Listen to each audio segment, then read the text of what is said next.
Drones attack Russia's Mozdok, home to military air base. Syrskyi explains why 2023 Bakhmut counteroffensive failed and how Chinese nationals fighting for Russia in Ukraine. The latest news next. Beijing, in response to reports of the capture of two Chinese nationals fighting for Russia in Ukraine, has claimed that it has consistently urged its citizens to refrain from participating in any form of armed conflict, reported by The Independent. Beijing said it had always urged its citizens to stay away from all areas of armed conflict and not become involved in any form.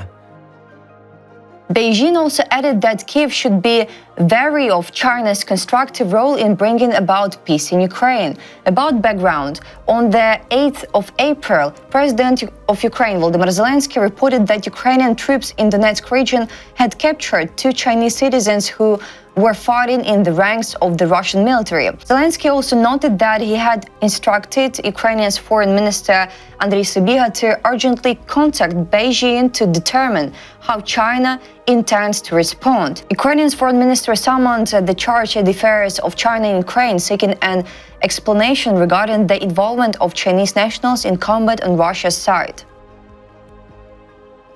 Alexander Syrskyi, Commander-in-Chief of the Armed Forces of Ukraine, has provided an explanation of the 2023 offensive near Bakhmut and denied the New York Times claim that Melitopol was supposed to be the goal of the counteroffensive, but he changed the direction to Bakhmut, reported by Syrskyi in an interview with LB.ua. Every officer and general who took part in the fighting knows that this NYT article, AD, is not true at all. Yes, we conducted an offensive south of Bakhmut, but we conducted offensive actions with 2 brigades from the group.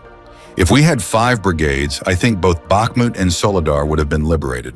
The New York Times wrote earlier that the plan to counterattack Melitopol was key for Ukraine, but General Alexander Syrskyi insisted on retaking Bakhmut, which changed the strategy and led to failure on both fronts. Syrskyi said that at the planning stage of these operations, it was understood that the forces were insufficient as they had only 2 brigades with no additional ammunition. But we were counting on the unexpected, on the fact that we would break through the enemy's defenses with such not so much adventurous, but bold actions, given that they were not ready, not like, for example, in Zaporizhia Oblast. There, all the fortifications were in an ordinary field. And so we expected to be able to advance and cut the road between Bakhmut and Horlivka. That's the first point. The second road, says Syrskyi, which the military wanted to cut on one side, is the road between Bakhmut and Debaltseve. This is the main route that was used for logistics, and the road to Popasna went off from it. This is another road that goes to the main motorway, explained the Commander-in-Chief. He noted that these are 3 roads that provided logistical support to the Russian group of 20,000 people. Syrskyi said, if we managed to cut these routes, the enemy would be forced to retreat. Otherwise, they would have been encircled. Syrskyi said that the military failed to implement this plan. We simply did not have enough assets and personnel. Alexander Syrskyi, Commander-in-Chief of the Ukrainian Armed Forces, has also stated that Russian forces have, in fact, already begun an offensive on Sumy and Kharkiv regions, reported by Syrskyi in an interview with LB.ua. In response to a question about Volodymyr Zelensky's statement on Russia preparing an offensive on Sumy and Kharkiv regions, Syrskyi replied, I can say that the president is absolutely right, and this offensive has effectively already begun.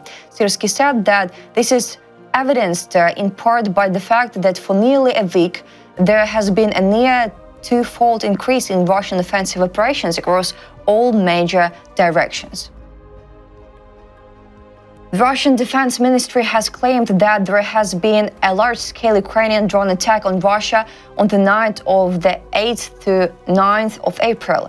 Air defense has allegedly downed 158 drones over Russian regions and temporarily occupied Crimea, reported by Russian Defense Ministry. Sergei Minyailo, head of the Republic of North Ossetia, Alania, Astro Telegram channel citing local residents. About details, it was claimed that 67 UAVs were downed over Krasnodar Krai, 29 over Rostov region, 15 over North Ossetia, 11 over Voronezh region, 10 over Kursk region, 5 over Belgorod region, 3 over temporarily occupied Crimea, 2 over Penza region, and 1 each over Saratov and Oryol regions and Stavropol Krai. Another 7 drones were purportedly shot down over the Sea of Azov and 6 over the Black Sea. An attack by unmanned aerial vehicles was repelled in the Mozdok district. According to the Russian Defense Ministry, air defense systems destroyed 15 drones. Minailo claimed that there were no casualties or destruction. Meanwhile, he added that a drone threat is in effect in North Ossetia. Astro Telegram channel citing local residents reported that drones had targeted a military air base in Mozdok. Photos showing smoke after the attack were posted on social media.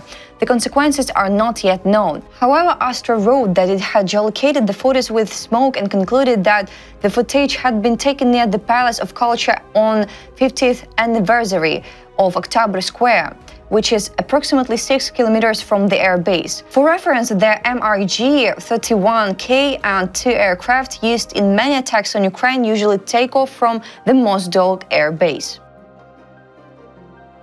The Ukrainian defense industry has unveiled a new drone designed to destroy Iranian-made Shahed loitering munitions, which Russia employs in its daily attacks on Ukraine. Reported by Militarny, a Ukrainian military news outlet Militarny reported that the interceptor drone has successfully shot down over 20 Shahed loitering munitions in the past 2 months. The drone is also capable of intercepting reconnaissance drones. It boasts a maximum speed of 200 kilometers per hour and can reach altitudes of up to 5 kilometers. Designers stress that it is the most effective interceptor drone currently in service with the armed forces of Ukraine. The new drone was showcased to Belgian Prime Minister Bart De Wever during his recent visit to Kyiv. Ukrainian experts emphasize that developing affordable and efficient drones provides a cost-effective alternative to relying on expensive anti-aircraft missiles for targeting aerial threats. That's all for today. Thanks for watching this video. Like and subscribe.